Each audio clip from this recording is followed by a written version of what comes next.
Welcome, what is up? Thank you for tuning back into the Chaos Lair. Of course, I am Chris Chaos here with the 411 for Monday Night Raw.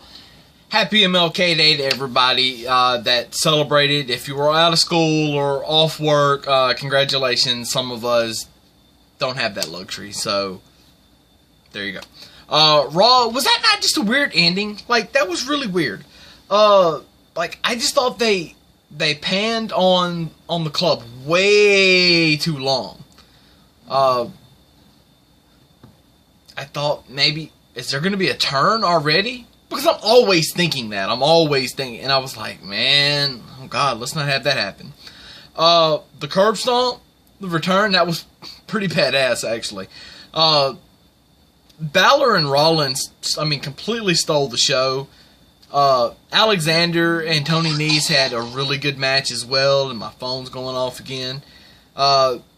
Sonya Deville, I can't put her over enough with the way that she has just progressed since coming to Raw. And even before that, she did all this stuff in NXT that's just now starting to come out and start being on the network. It's, the revival tonight. A great promo after the win over the jobbers. Asuka and Nia Jax, they told a really good story until, Nia hurt her knee. I don't know how real that is. I guess we'll see. Titus Worldwide gets another win over the Bar, which is better than they did last week. Like, last week was good because it was kind of shocking. It's kind of out of nowhere. It's kind of is what it was. This week, they got it off of the distraction, which, it helps them, it helps Titus Worldwide as a tag team get a good win, and it also adds more fuel to the fire with Jordan coming out, distracting Sheamus and him getting beat again for their title match at the Rumble. So I am all in on what's going on, what that first match and, first matched segment and so forth did. Matt Hardy and Heath Slater, just whatever. Roman Reigns and versus The Miz, whatever. The Miz had a great promo. Again, always. When's the last time you heard a bad Miz promo? Let's just be honest. Elias, over, just $1 million. Cedric Alexander and Tony Nese again. Look, I love the finish to that match, and I always find it funny to see how people are going to take the lumbar check. How is this person going to do it? Now, you've seen everybody just about on the 205 roster take that move. But it's always different. Every time it's different. When somebody gets an RKO or they take, just some move, some finishing move like that, just where both guys are bumping, it's usually pretty much the same. This one, the lumbar check is just so much better. It's like, to see the way Tony Nese did it, he bumped and then bumped again. It was just great. I like seeing the guys take the flips to add to it. To me, it adds something to it, kind of like how The Rock used to add, he'd roll up after a stunner. He would take it, boom, and then he'd roll up, and he'd throw his feet up on the ropes, just, way overselling it. Really way overselling it. But at certain times, it's okay. At certain times, it makes a point. And that was the point he made. I can't wait to see. I hope that they do Balor Rollins again next week. The whole referee thing, to me, it's always one of those. Well, it looked like it was planned, but could it not have been planned? And I say that because the WWE knows that if they don't point something out, if we see something or something happens and they don't point it out, for instance, I'm going to bash on Booker T for pushing Michael Cole down, which was, he actually pushed Michael Cole down, and then Braun Strowman grabbed hold of him. It was just funny. It was just And then they never mentioned it. But you know that people on Twitter mentioned it. You know that people on videos like here are going to mention it all week. And podcasts and everything else. It's just funny. And they'll probably have something about it later on. Raw tonight I thought was a really good show. It just was. There wasn't really a lot of setup, like actual setup for next week. I just don't know how they're going to do next week. Because they've got so many people coming back. Like, the matches are really going to suffer. But then again, next week I think it's okay.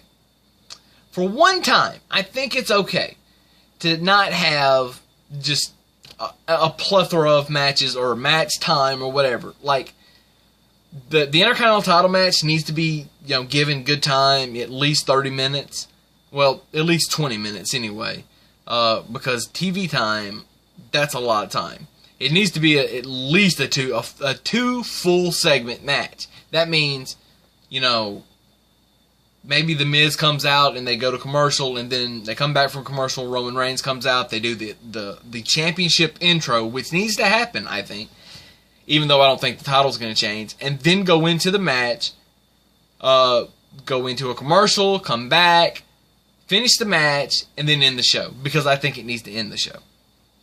But that's just where I get up there. Now, that's my coverage of Raw in a nutshell. What I want to talk about for just a second is Paige. It was announced officially that Paige is not going to be in the Royal Rumble, which really, really blows. I, like everybody else, saw the news. Paige is done. Like, she's done wrestling. Her career's over. I mean, there's nothing else left to do. Nothing else left that she can do about it. I hate it. I am absolutely heartbroken for this girl. She is 25 years old, and she's worked her whole life to get to where she's at. I mean, she came from a wrestling family. She has really worked her whole life to get to where she's at now, and now it's done. The neck injury has killed her. Much like Stone Cold had to walk away probably 2 or 3 years too early. Edge had to walk away probably 5 to 6 years, I would say, a little early. And of course, there have been others.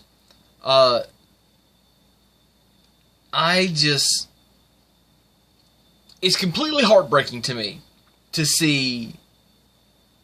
have to see Paige walk away. Now, WWE has not come out and confirmed this. But normally, 9 out of 10 times, when I see something that is reported by Mike Johnson and is put on PWInsider.com, shout out to Mike, I am going to believe it. This is one of those times that I don't want to believe it. I don't want to believe it. I'm just like everybody else. I don't want to believe it. I do not want to believe that her career is over. But I am more apt to believe it just because it's a neck injury. I have said on this channel, on Twitter, talking to people, when she came back, I was deathly afraid that something was going to happen.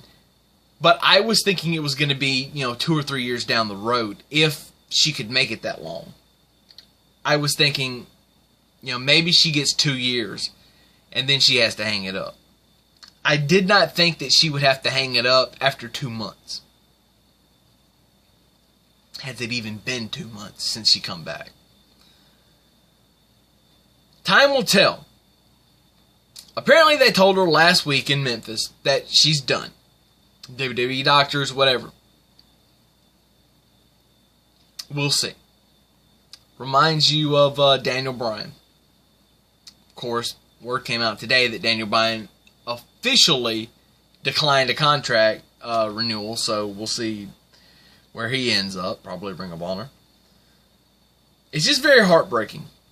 I love Paige to death. I just hate that the two women that started this revolution that turned into an evolution, as they like to say, are not going to be featured in the Royal Rumble. It really sucks. More than that, if her career is over, it's been a good one. I think she will get into the Hall of Fame. I think she deserves it because of her talent. If you're going to put Goldberg, which, shout out Goldberg, congratulations. But if you're going to put Goldberg in the Hall of Fame, you have to put Paige. Eventually. And that's just my thoughts on the subject, which we all know are the right thoughts. Anyway, that's all I got. See you guys tomorrow night as I give you the 411 for SmackDown Live. U.S. title, continuation, more build-up for this handicap WWE title match. We'll see how that goes. And maybe something really cool with the tag teams. Little birdies are talking. Till then, deuces, guys. Chaos out.